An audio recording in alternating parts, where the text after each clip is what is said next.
un des conseils les plus fréquents en stratégie, c'est de se différencier.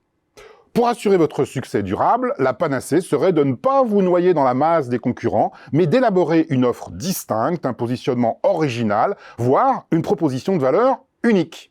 Alors bien entendu, cette démarche de différenciation est tout à fait louable, et elle constitue même un des principaux moteurs de l'innovation et du progrès.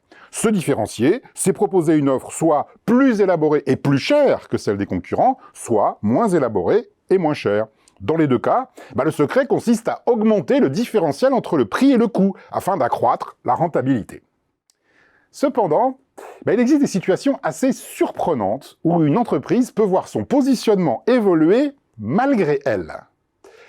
Tout d'abord, si vous mettez au point une différenciation particulièrement réussie, qui attire de nombreux clients et qui vous assure une bonne rentabilité, elle va nécessairement attirer aussi des concurrents. Regardez par exemple combien de fabricants proposent désormais des smartphones ou combien il existe de clones de GoPuff, le pionnier de la livraison de courses à domicile. Dans ces conditions, que faire? Espérer que votre différenciation restera inimitable? C'est bien souvent présomptueux. Le seul endroit où la phrase « nous n'avons pas de concurrents » est pertinente, c'est sur une pierre tombale. Ceux qui l'affichent sont en fait déjà morts.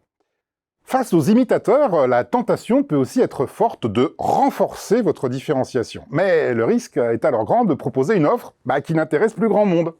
Steve Jobs aimait rappeler qu'une bonne stratégie, c'est celle qui est délibérément conçue pour déplaire à certains clients. Alors, pour autant, il ne faut certainement pas déplaire à tous. Alors au total, une différenciation particulièrement réussie a donc peu de chances de durer très longtemps.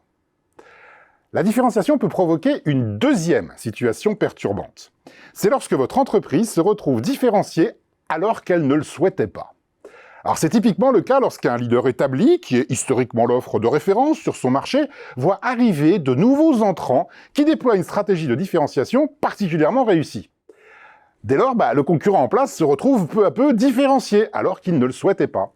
C'est par exemple ce qui est arrivé à Carrefour, qui était l'offre de référence dans la grande distribution en Europe, lorsque l'irruption des hard discounters comme Aldi ou Lidl a fait évoluer l'offre de référence vers le bas. Mécaniquement, Carrefour s'est retrouvé différencié vers le haut, alors que ce n'était pas son intention. Alors le PDG de Carrefour de l'époque a essayé de se repositionner officiellement vers le haut, avec le concept Carrefour Planète. Mais ça a été son échec et ça lui a coûté son poste. Son successeur a décidé au contraire de multiplier les promotions afin de sortir Carrefour de sa différenciation involontaire. Alors si Carrefour a pu redevenir l'offre de référence sur son marché, ça s'est malheureusement payé par une érosion de sa rentabilité.